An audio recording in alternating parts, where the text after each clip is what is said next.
First, you go to kahoot.com, and if you don't have an existing account, you can create now, and you can just use your Google account. And then when you go to your Kahoot account, you will see the home and discover. And in discover, you can search different types of topics with existing quizzes already. So you can choose that, and then you can even play. Then you can see Kahoots, where you see your own Kahoots that you have made, and we have also reports here, and then you will see how many people played your game. So what you're going to do is click create to create your quiz. So it will pop up. You just click create, name your Kahoot, and when naming Kahoots, I usually organize my Kahoots through the title of the lesson, the class, and the level.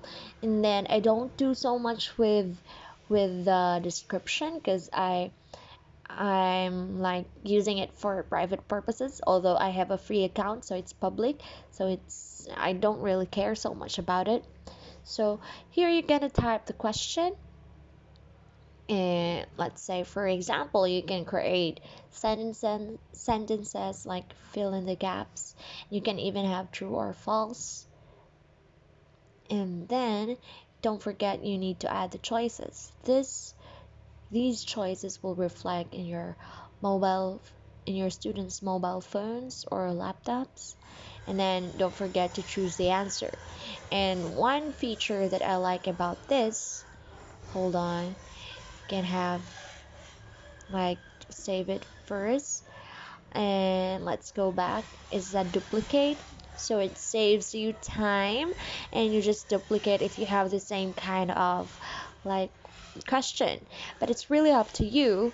So for me, I just duplicate if it's about one lesson, so I do that. And you can even add a picture, so you just click out add image here, and you can see the seconds. You can adjust if it's like a very hard question, so you can make it 50 seconds. And then don't forget to test it.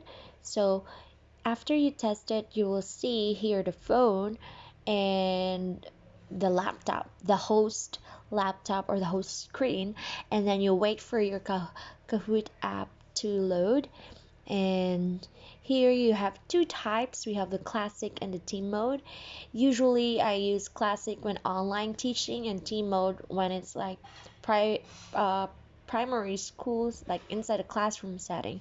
So you wait for the game pin to load, then you put it in the live simulation in the phone, and then you enter, and you put your nickname. I will write Mona, and then you click start as the host screen. And after that, you will see how it looks like after you finish making your game, your quiz. That's how it looks like. Then you answer in a phone, like the students will do that though. And then the host will click next on their screen, on his or her screen, and then you click next, and then the students answer. Okay, then when the game is over, you will see who won. So I have no competitors, but I won. Thank you so much for watching, and enjoy making your quiz.